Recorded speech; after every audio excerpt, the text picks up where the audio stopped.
Hello, I'm joined by Irish Fenian, and we're going to talk about the movie 1 Hour Photo. I think it came out in 2002, and it stars Robin Williams, who plays a character called Seymour or Cy Parish, and he has a kind of obsession with a family called the Yorkins, who come into this mall and hand in their film, which he develops. So, Irish Fenian, you're very welcome. I'm looking forward to this chat. What was your impression of this film the first time you saw it? How you doing, John Pointer, and thank you very much for having me. My first opinion, well, it was years ago now. Excuse me, when I first looked at it, but the instant feeling you have for Robin Williams' character is it's so you feel pity and you feel sad for him, you know. But when you find out what he's really into, you know, that kind of, you know, it's a big U-turn it is. But I find the way like the film starts off, and like he's already in custody is like, so you kind of know, well, from the get go, you know, that like, you know, something didn't end well for him. But the way like he's looking into the camera, getting his mugshot taken, and it's kind of, you know, because this is what he does for a living. It's kind of like he's looking at his job and his life all at once. You know, it's and then he when the copper comes in and he asks him straight away, do you guys have your own lab, or do you send out for your prints? Like he's always in job mode, you know. That's his life. Like it's mad. It is.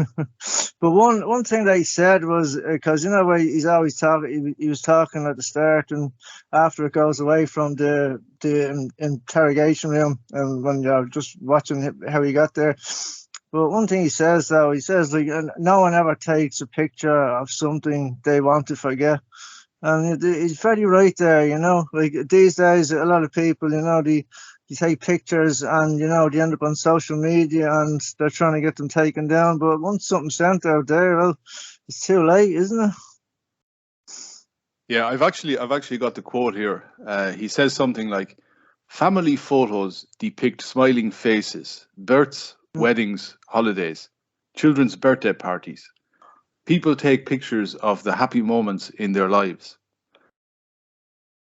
So yeah, he's kind of poetic, and as you said, it starts off he's in an interrogation room. So, you know, as the audience, we're thinking, right, this guy has done something wrong, and then that's kind of the start is really the ending in a way. Like it's more or less the end scene, but then we get back to where it all began, and it shows us him working as a developer for this 1 Hour Photo company, and it's in a sprawling mall. Actually, it's quite.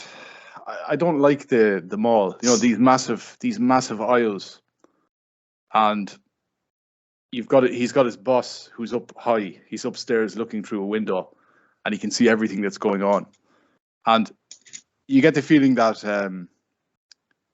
Cy Parish, he loves his job. You know, even though it's not a very nice place, the mall. He loves his job. He feels like a sort of artist bringing these pictures alive. And it's funny because he's on about, you know, how he does his best to make sure that the customer gets the best prints. And then he says, within an hour. So it's kind of like, you know, he can be artistic, but it has to be done within 60 minutes. So you've got this kind of corporatism overcoming the artistry. And the 1 Hour Photo guy. yeah. And he looks like a smart guy as well, though. Like he seems kind of high IQ. Obviously, he's autistic, and we see him.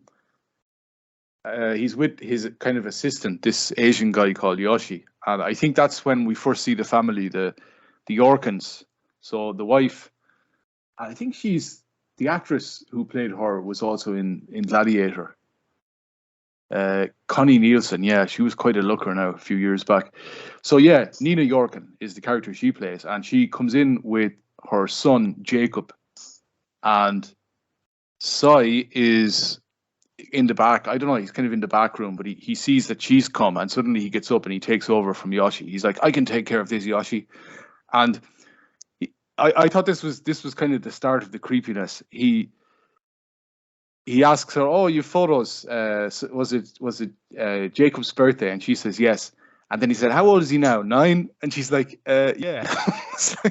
Yeah, he gets a bang on. He does, like.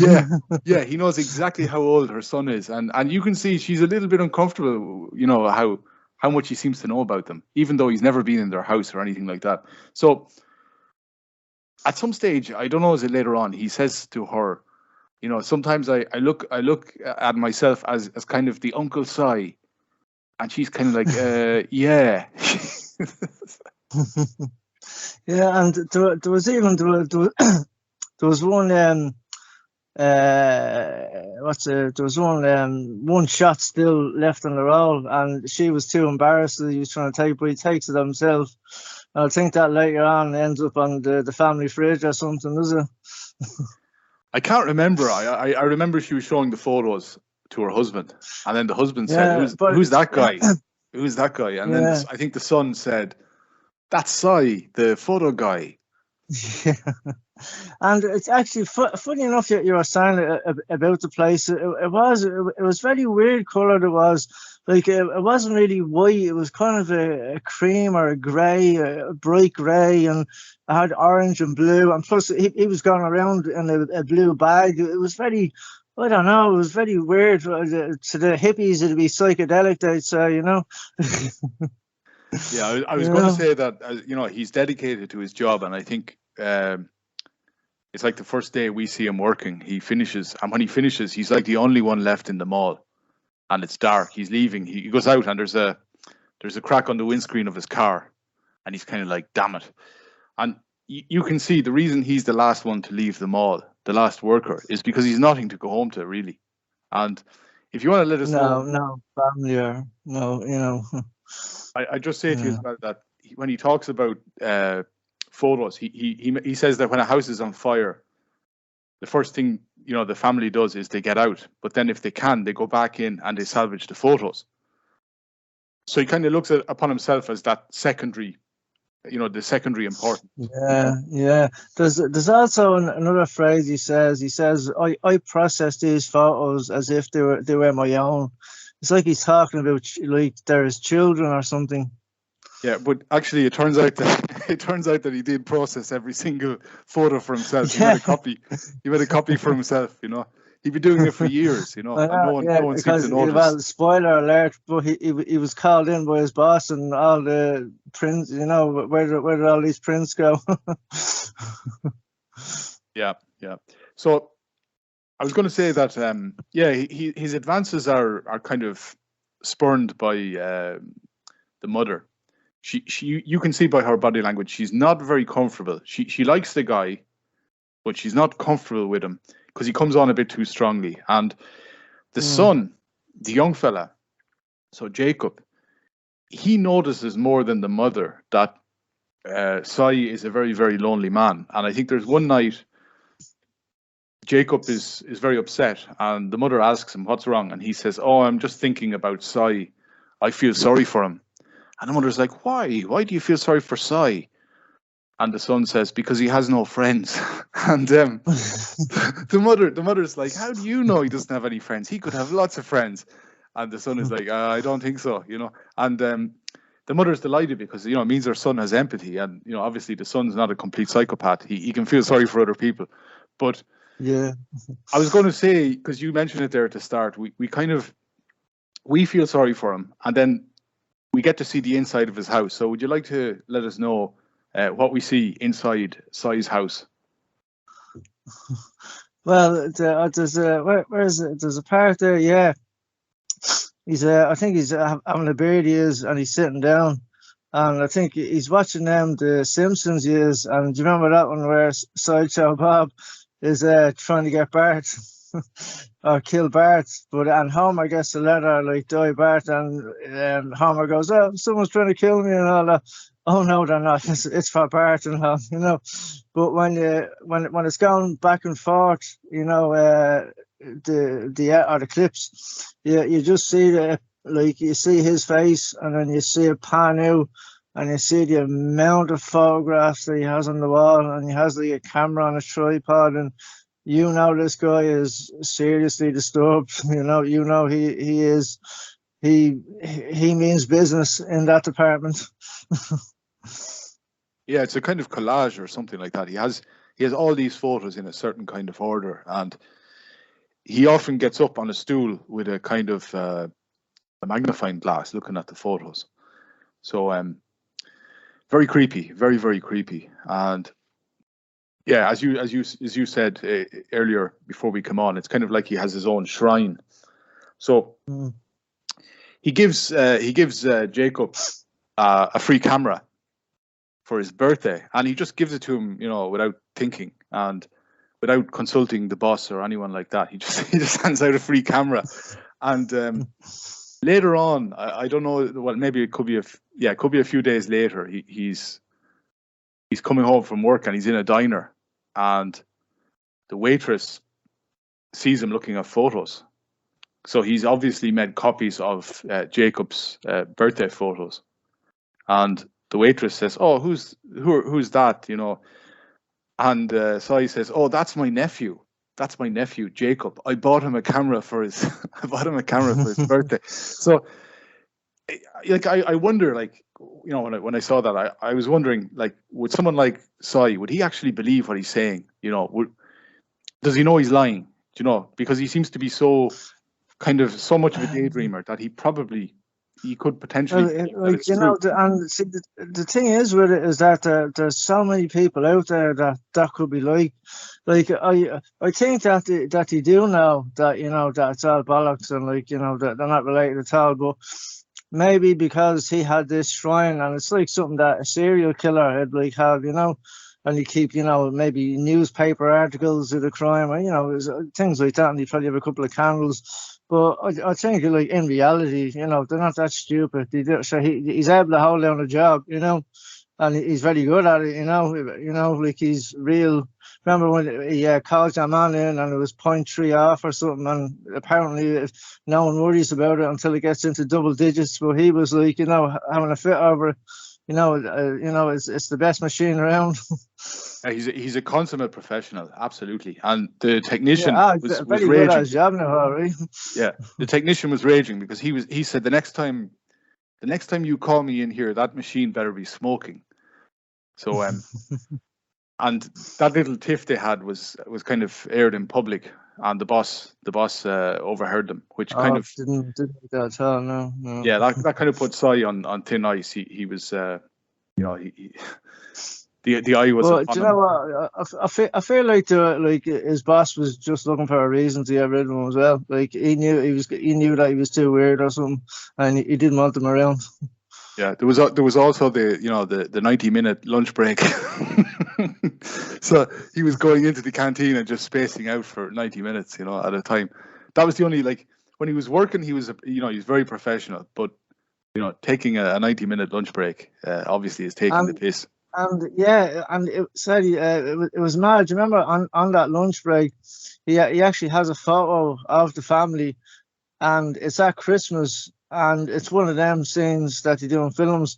But he was there in the photo, he was holding up a jumper, as if thank you, mommy and daddy, or something like that, because it shows the family, but then it pans over the side, and he's having that vision, This is him daydreaming, daydreaming. There is a scene as well where he drives to the house and he parks outside, and we think he's actually entered the house, and no one's at home, and I think he takes out a beer. He's sitting watching this American football game on the TV. On the armchair beside him is the dog, the family dog. And then we hear the key in the front door, and it's the family coming in. And then they go, "Oh, hi, Sai." So he has these dreams, like these daydreams, that he's part of the family, and he has a key to the house. And, I was just laughing there because when I first seen it, I thought it was real as well, and he was even sitting in the jacks having a crap. I saw that, yeah, and he has the bathroom door open. It's kind of you know, it's a serious breach of someone's privacy to enter their house and use the bathroom. It's like I don't know.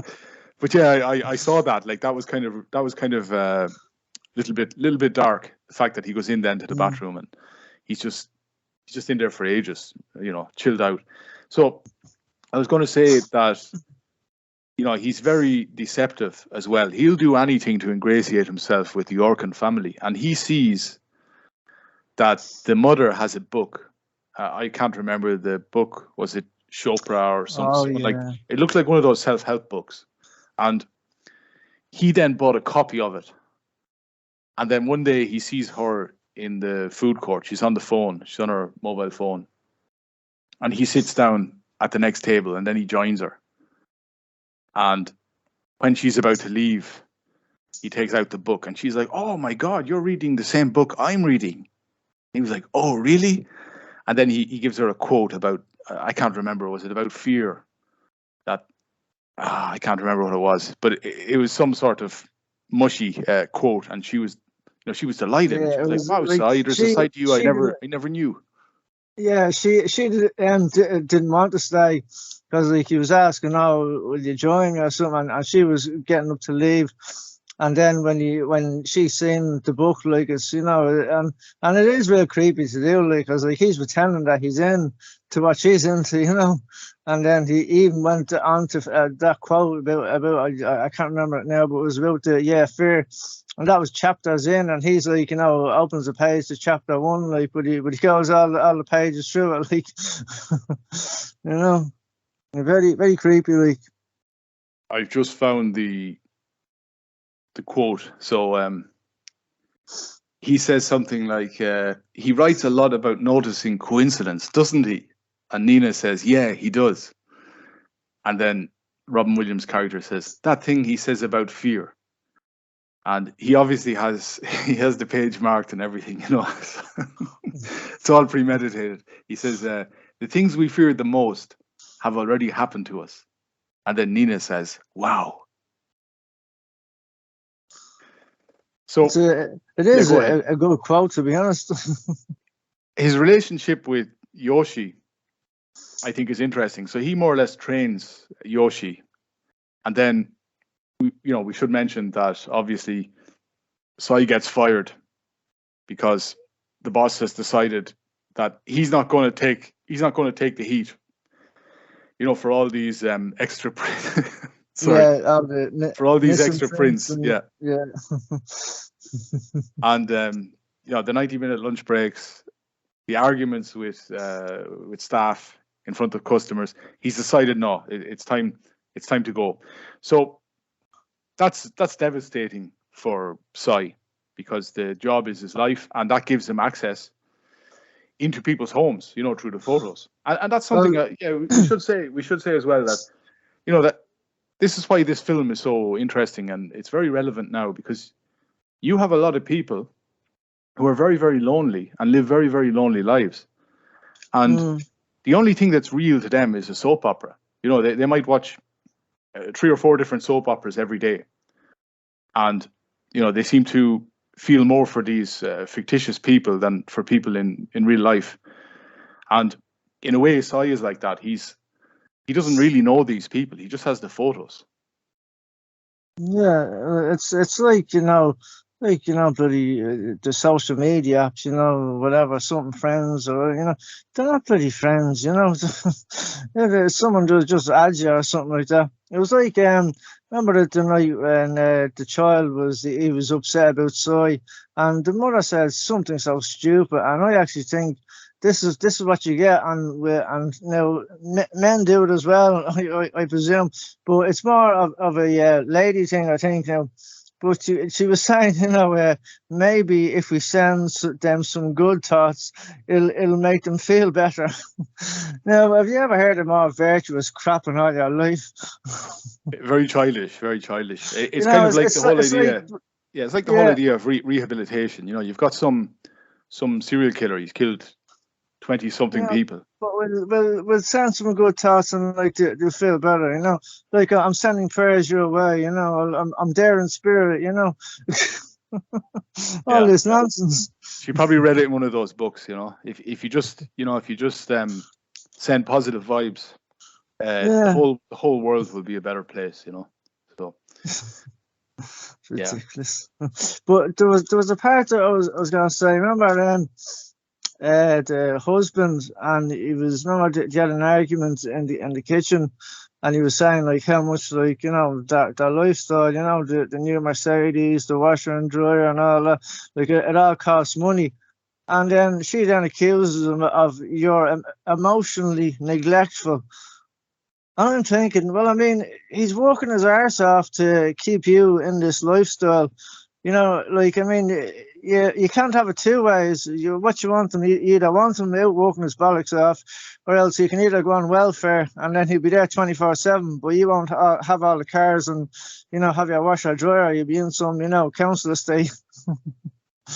Like, but we do find out that he is neglectful. Like he doesn't. I know. Like we do, but as I said though, like he's no angel either. But it's just like I'm just thinking like in life though, you're either out working your arse off to provide for your family, and a lot of times you're out working all them hours you can't be there. You know what I mean? So like it was just it's like it's like this kind of old. Well, I know it was 2000 it was, but like it has like a real effect like now, like on you can really see it. You can't have it both ways. But as I said, we ended up finding out that he's no angel either. I watched the film. That's a few months ago. I'd never watched it before, and I only watched about 20 minutes of it because I just found it painful. I think it was called Ant-Man, so it's like one of those superhero films. And in that film, the mother, so whatever the main character, he had a wife and a child, and they were separated. And he turns up at the house, and the wife more or less tells him that until he can start paying child support, he's not going to see his child. And I just thought to myself, they weren't trying to be dramatic or anything like that. It was something very, very normal that this is kind of the expectation in modern society. That if the husband, let's say the husband, he doesn't have a job at present, that the mother will use the child as a kind of bait, and you can't see your child until you start coughing up some dough. I just think, holding the child holding the child and the husband to ransom. Yeah. It just seems horrible. I don't know. But anyway, we should say anyway, that we couldn't really talk about the film without mentioning that Sai, he comes across photos from another customer, a woman, and in her photos, she's having a relationship with the father, the Yorkin father. I'm looking at this, played by Michael Vartan. So the character is Will Yorkin, and he's having a fling with this woman. And Sai, I think it's on his very last day before he has to, pack up his stuff and leave. He puts those photos into the envelope with the latest photos for the wife and the son. And then, I thought this was quite sadistic by Sai. He follows her. So he gets into his car and he follows her down the road. And she nearly crashes her car when she opens the photos. And he's pulled in on the hard shoulder, and he's like about, 50 meters back. And he's just looking at her. And then he follows her home. And he's looking into they're having their supper. So it's like the father, the mother, and the son, they're having their supper.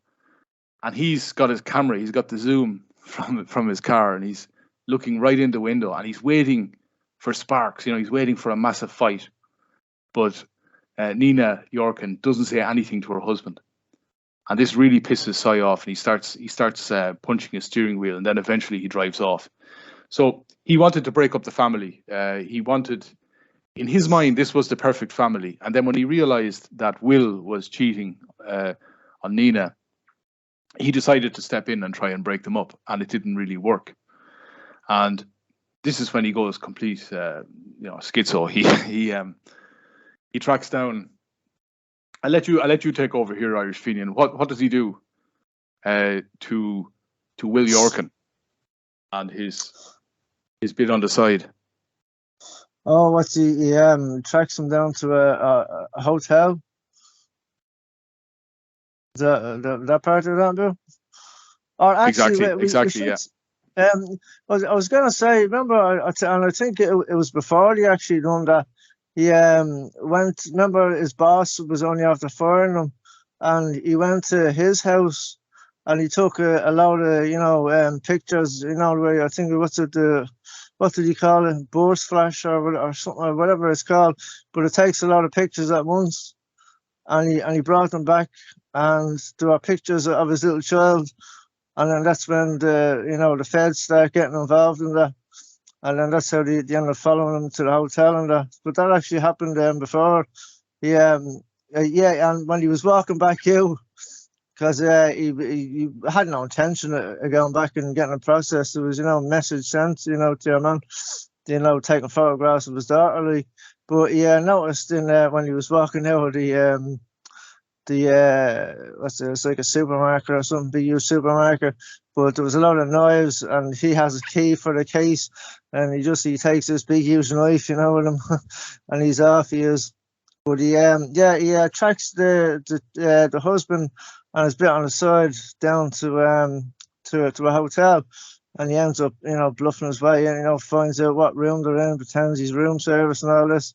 But when he ends up going up to see it, was like the bit your man's bit on the silencer, and she gets an awful whack in the head because he pushes the door in. He does on her, and he takes out the knife. He does.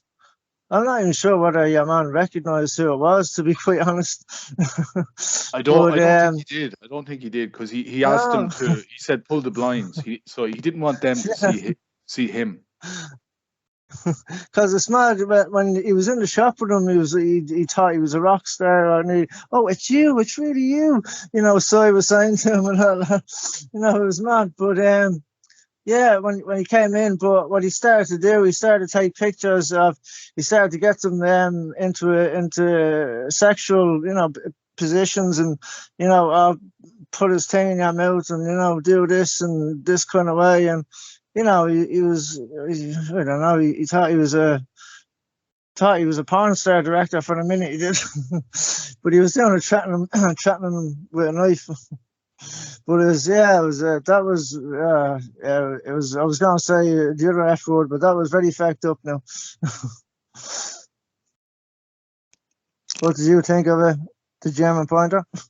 Yeah, I thought it was very strange, and I didn't know, like, when I saw it the first time, obviously, I didn't know if he was going to kill them or not. And you don't actually know, because you don't get to see it. And then the next time you see that hotel room, he's not in it. I think the police are coming in, and they pull back the shower curtain, and the woman is just sitting there completely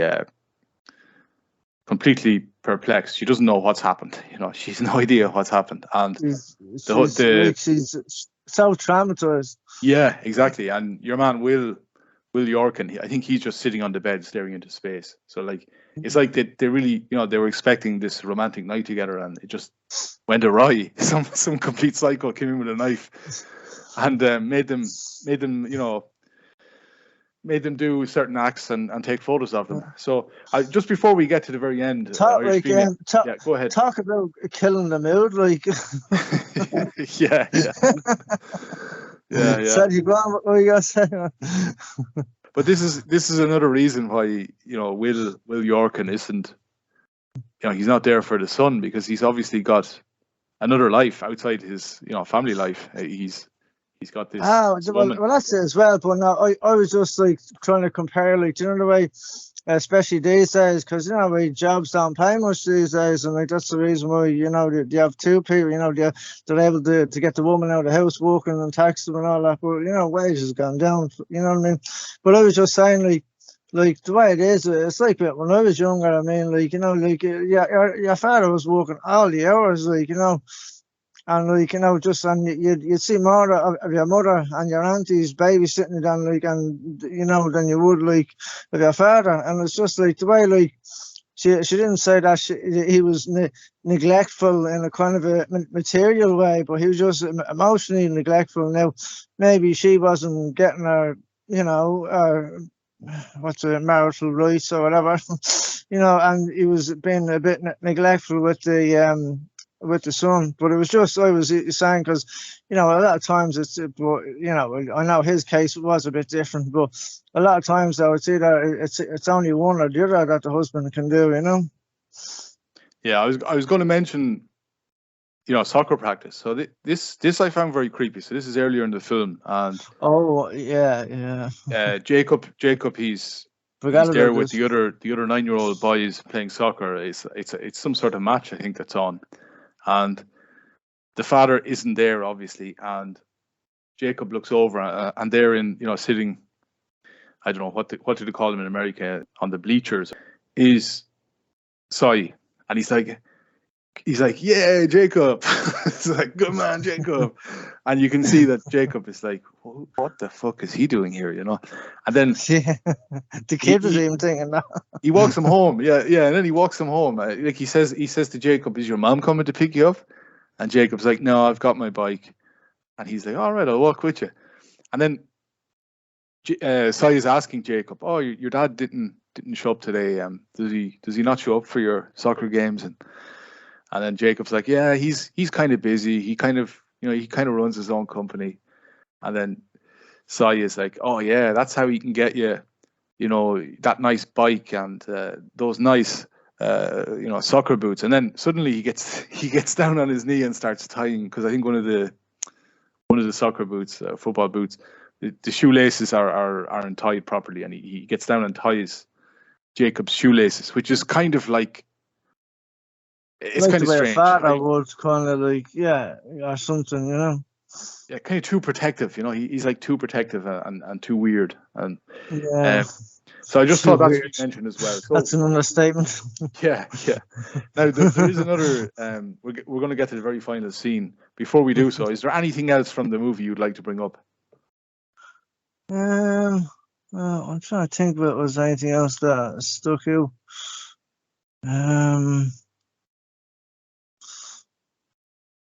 Yeah, do you know what I found very weird as well, actually, coming to think of it? Remember, he goes to some kind of a garage sale, and I don't know, is it a thing to sell photos?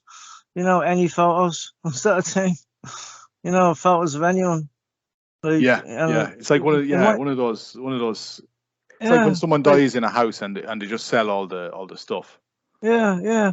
Like I know we don't have them over in Ireland, but I know they have them over in America. They're called garage sales or something like that. That's right. But I didn't think that photographs of just anyone are worth money. But the way he picks one out and he says, "Oh, how much for this one?" And then he actually pretended later on that was his mother to someone. You're right. Yeah, that was when he was talking to that. Very freaky, like. Yeah, that was when he was talking to the waitress in the diner and saying that Jacob was his nephew, and then he says, "Do you want to see a photo of my mother?" And it's just, it's just an anonymous woman in a black and white photo. The waitress is like, "Oh, she looks very pretty," and then he's like, "Oh, she died," and then the waitress is like, "Oh, I'm very sorry to hear about that." Well, I mean, it's a black and white photo, so it was so old of a photo, like. Yeah. That was kind of. See, these are very dangerous people. Like, you can feel sorry for them, but your pity, could be your undoing, because these people are very unhinged, and this character, this Sai. You really don't know. Like, I would say you really don't know which way he could go. I mean, like, fair enough. The husband was cheating and he shouldn't have been doing it. But what gives him the right to think that it's his business to poke his nose in, and because he like mixes he puts the photos in her yacht so that she would definitely see them. So, but it's like he's part of this family, but you're not really though. But it comes back to, do these people really believe that they are? I don't know. Like that's a mental health thing, that is. But I just but at the same time, he's so clever in other things, though, you know. So he's not stupid. He knows what he's doing as well. You know, he's not fucking. You know, he's not bloody stupid. Like, so, like, he's just more cunning and he's more clever and he's, you know, he's just and. But back to what I said, though, you know, like the husband shouldn't have been cheating. I'd say the same for the wife if she was. But what business of his is it of his, you know, to think that, like, well, oh, I should be the one to sort this out. You know, it's nothing to do with you. This is where he's completely obsessed, and up until then he thought this was the perfect family, going by the photos, you know. And when he found out they weren't the perfect family, he took it very, very seriously. And it's, you know, it's like those old ones who believe, you know, that the actor who plays the part of some bad guy in a soap opera, that in real life he's the same as the character. And if they see him on the street, like they start swinging their handbags at him. You dirty bastard. Do you know what? A lot of them, like in the 50s and 60s especially, a lot of them big, you know, they used to play, I don't know, you know, like on the high seas or whatever, and they'd be wearing next to nothing, but a lot of them were bent. What's this? The actors? You know what I mean? But actually, back to the film, wasn't it mad when remember there was a toy that I think it was Jacob, the young child, wanted. And the father was like, no more toys and all this. And so he takes it upon himself to buy it for him. But the child couldn't accept it, you know, take it off him. But yeah, was mad the way, you know, remember when he finds out that like the husband's cheating, what does he do to every single photograph? He takes the sword from the little toy and he scrapes out your man's face, like as if you're no longer part of our family, like, you know. Yeah. I'm sure that happens a lot, you know. A jilted lover, you know, that there's, you know, there's kind of a hole where the head was. They get the scissors to each photo and just cut out the head, you know. Or Yeah. I will say about the toy. You mentioned that it's kind of some sort of action figure, and Jacob, yeah, he wants that toy, and when Sai gives it to him, he hands it to him. Then Jacob hands it back and says, "No, I can't accept this."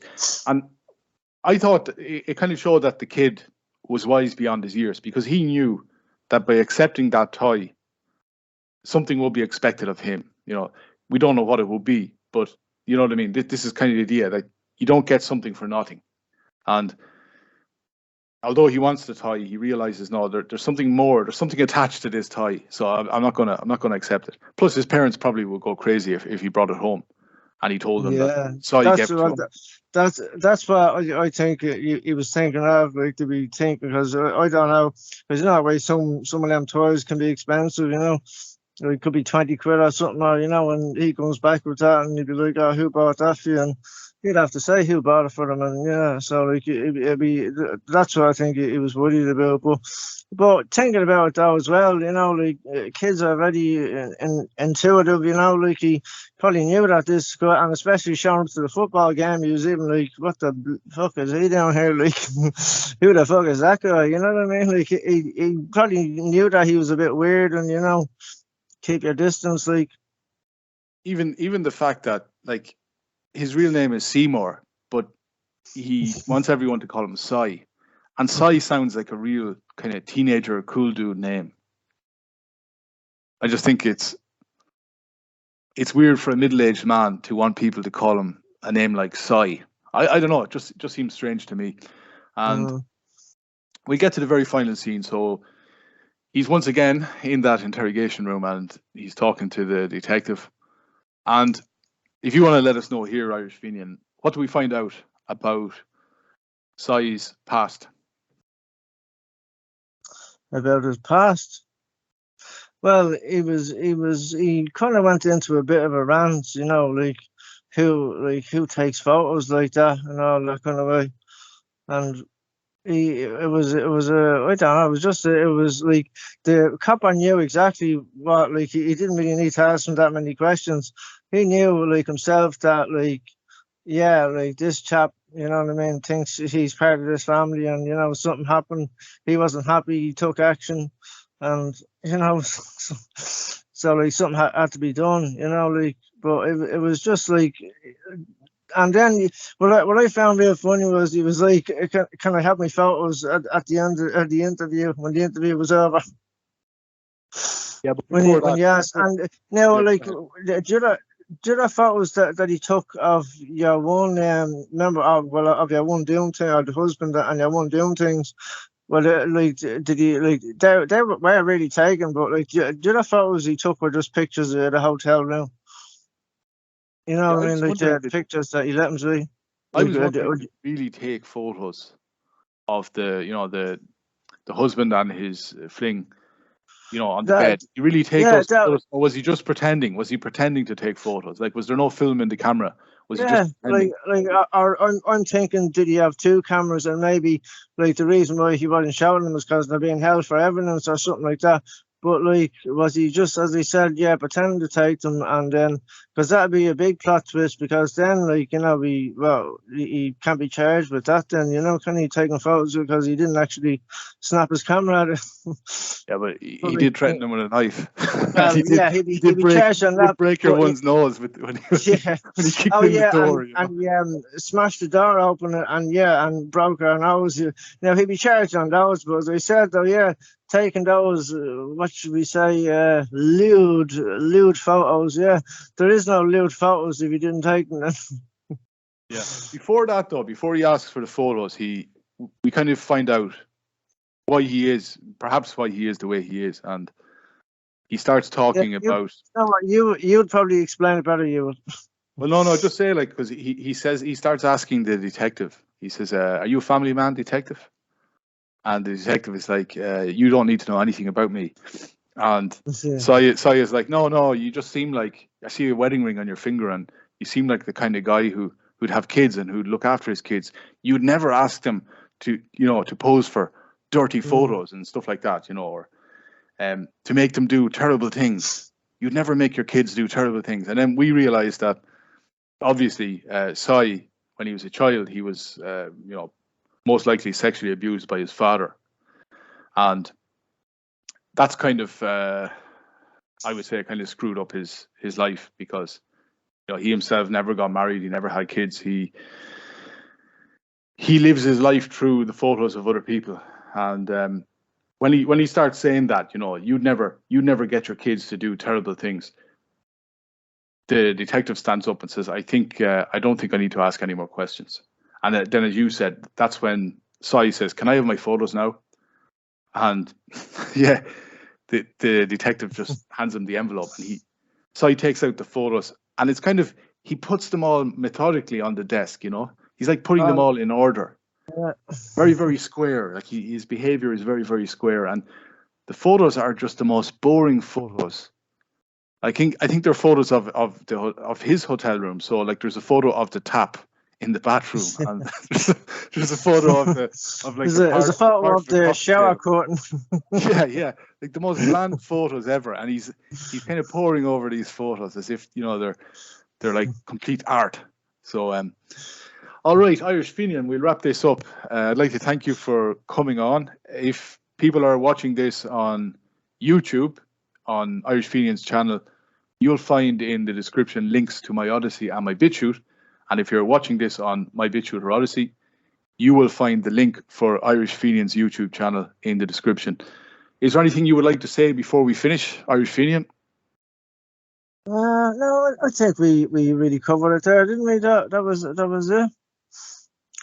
Yeah, I was actually hoping that we get this done in less than an hour, so we could call it 1 hour movie analysis of 1 hour photo. And what time is it? I think we're 40 something minutes in, so we've done well. We've been very efficient. You could call it 47 or 47 minute photo. Yeah, well, so he could get the photos developed for his best customers in 40 minutes.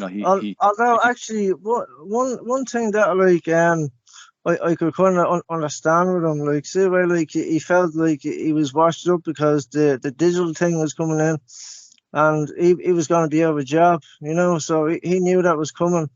And I suppose, like, I remember when the digital CDs came in, I first started when I used to DJ. I first started out on them, but I found that more tunes came out on vinyl, you know, out on the old wax, out on records than they did CD.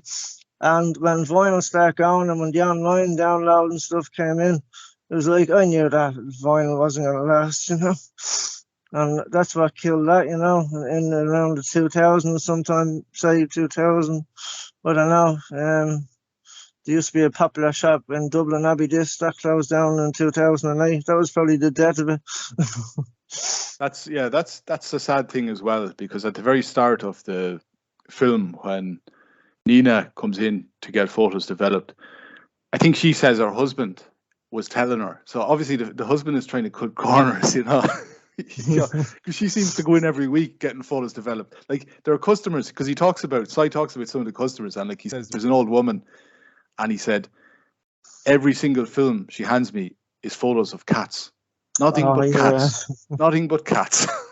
And he talks about a kind of amateur pornographer who hands in photos, and I don't know. There's someone else who takes.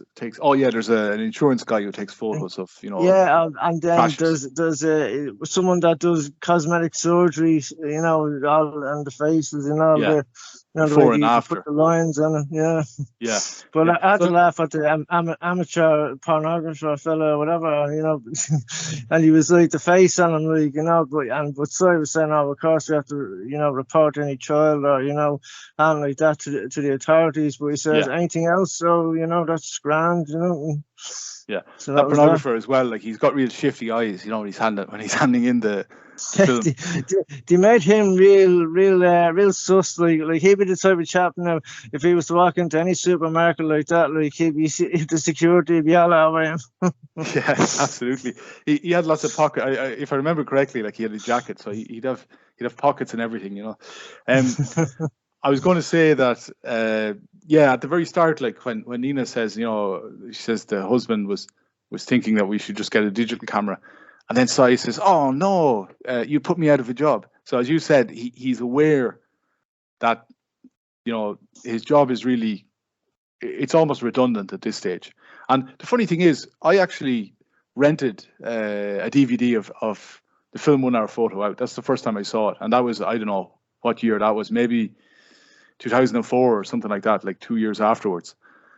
And even that is gone now. The idea of going to a video shop and sure. picking out a film. We used to have extra vision and city vision or whatever, and you know we used to have where we used to, and then there used to be the, you know, local lad that just to be a small little shop, tiny place, and you'd have a few videos on the shelf, and you call it whatever his name was. Like, you know, we used to have all that, but as I said, it was the same with the music, you know, with the vinyl, and then the CDs as well. The CDs are gone. You know, that's, you know, we HMV at the close down. But it's just like when the whole online thing and people could get it for nothing, no one wants to pay for it then, you know? Yeah. And the amount of money that I spent on vinyl, like, you know what I mean, when I was a kid, Jesus, it was like a very bad addiction. It was. You still have it all? Do you still have it all? Or? Oh yeah, I see. You know, I put so much work into it. Like, that's why I wouldn't be able to sell them. Like, there's too much blood and sweat went into them. You know, doing a lot of chores and all when I was a kid. You know what I mean? But I think vinyl came back into fashion, though, didn't it? A lot of people started trying to buy vinyl records again, and they used to go to markets because the dance boom kicked off. You know, like the 80s had kind of finished, and they were switching over to, like, at first it was acid house and it was this and that, and then kind of house music came along, and then hard house kind of, it was a bit hard, and some people liked that trance and different, but like as I said, because there was you could even get it done yourself, say like a white label, you could get like say 500 printed up for 1,200 quid. So if you had a tune, you could get that printed up yourself, and if you knew someone that'll just put them behind the counter and hand them out, and you know, like, and it was the only way people could get music. So I mean, like, there was but when I seen that online stuff, I said, that's it, that's the end of it now. I said, you know, people will prefer, you know, just because people do prefer not to spend anything at all than to go in and like spend 6 or 7 quid on a record or something, you know. Yeah. There's kind of a culture now of, you know, everything has to be free, and there's no such thing as intellectual a culture of bums. I have a right to own anything I want for nothing. You know, I was going to say, like, it's you know, we're kind of missing out as well, because I remember when we had videos, VHS, and you'd rent out a video, and some lazy bugger who'd had the video before you didn't rewind it. So you'd spend about, you couldn't watch the film for about 5 minutes because you had to rewind it back to the start. And there was the whole thing then of opening up the case, putting the video, the video cassette into the video player, getting the remote. There were a number of steps to watching it. It was kind of a ceremony. Now, like, people just watch something online. They just go to a website, and they just click once, play, and that's it. And that's all they do, The ceremony is gone. Like, so many people like that, like say, like, if you were to make a tune or something like that, you wouldn't even pay the 99 cents that'd be, on whatever, site that you'd have it on. They're just, so you'd wait for someone to upload on YouTube, and then they'll be, they're like that, they feel so entitled they do with it, like the amount of money that people used to spend on vinyl, Jesus Christ, I was gonna say to Irish Fenian that Robin Williams, because I read up a little bit about the film, and I think the budget for the film was $12 million, which is absolutely nothing in 2002. And that shows you how back then Robin Williams must have been completely broke, because he was acting in a lot of these low budget films. So this is a guy, Mrs. Doubtfire, Good Will Hunting. I think he was in Hook as well, wasn't he, in the early 90s? yeah, he was in a lot of blockbusters, and he was earning top bucks. And the start of the noughties, he seemed to be just desperate for any role at all. And the idea of Robin Williams being in a 12 million budget film, it just doesn't seem to make sense for people who knew him back in the 90s. And plus as well, it wasn't his type of film or what he'd normally do either. It was it was a step to doing something else, like, He did very well in it, though. I thought his acting was very good in this film. I know, like, he was very good in it. Like, it did work. It created the atmosphere of, like, something like that. Someone said, I think it was at the Sundance Film Festival. So Robin Williams was there, and he heard some of the viewers coming out of the film, and they said they didn't realize it was Robin Williams until about 15 minutes in, and seemingly Robin Williams was delighted to hear this, because he didn't want people just immediately looking at the film and probably thinking of Patch Adams or I don't know, Aladdin, some quirky, or Mrs. Doubtfire, some quirky character. He actually wanted the viewers to kind of forget it was him, forget that it was him in the role. So no, I have to say he was very good, and he was in a film called Insomnia as well, which I think came out a few years later. And that was set in Alaska, and that was another kind of thriller. So he was very good at playing those parts as well, not just the comedy roles. He was quite versatile as an actor. Yeah, and a lot of talent he had, Yeah. It's just like, for as I don't know, like, it was, suicide and that. Like, they always say, like, the most joyous or joyful people are often the saddest. I don't know. I think he was an only child. He was from a wealthy family, but he was an only child, and he was very lonely. He didn't have many friends, and seemingly, he was diagnosed with Parkinson's, wasn't he, before he died? So was he diagnosed with Parkinson's? I think so. Yeah, I think he had been diagnosed with it, and he didn't want to, spiral down physically, and I think he owed a lot of money as well. He had a lot of what they call, alimony to pay. Oh, so he used to call it all the money. So he had a few ex-wives, I suppose. So there's a lot of pressure on him to make money, and then he got diagnosed with Parkinson's. Yeah. And was that too much for him or something then? Because he hung himself, and like I wasn't one of these, like suicide by shooting, shot myself twice in the head, like. No. I think he hung himself. Yeah, I think he hung Yeah. himself. So that's it anyway. Irish Fenian, I'll leave you with the final word. The final word. Oh, well, the final word that I would have is that it is scary that there could be so many people like Si out there, and you don't even know it. It could be a friend that's even like, or it could be someone related to you. You wouldn't even know. Well, no, if it was someone related to you, they'd already be family. But say like a friend, or you wouldn't even know, would you? I don't know. It's just it's something that, like, when people like getting older and that, and like they've no really life, and you don't wonder, well, what do you do in their spare time? So I don't know. It's weird. Makes you think on all sorts of levels.